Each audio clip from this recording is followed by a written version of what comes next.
Let me tell you the story of a remarkable time in history called the Renaissance. The word Renaissance comes from the French word renaissance, which means rebirth.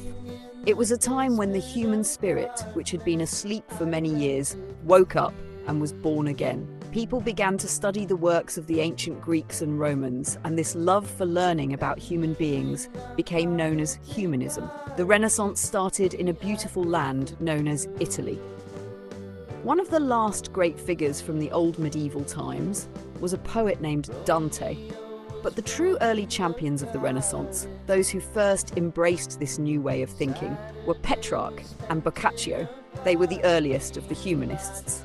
In France, a historian named Jules Michelet wrote about the history of France during this time. Meanwhile, in the year 1453, a major event shook the world. The city of Constantinople was captured by the Turks. This marked the end of one era and the beginning of another. There were many brilliant minds during the Renaissance. Let me tell you about a few of them. Francis Bacon is known as the father of the English essay. Michel de Montaigne from France is known as the father of the essay itself. Then there were great artists like Michelangelo and Leonardo da Vinci, whose works are still celebrated today. In literature, there were many great names as well. Chaucer, who laid the foundation of English poetry.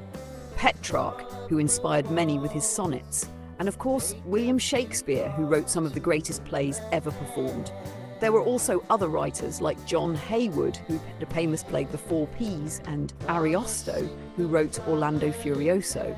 Torquato Tasso gave us Jerusalem Delivered. During this period, some writers even influenced Shakespeare's plays.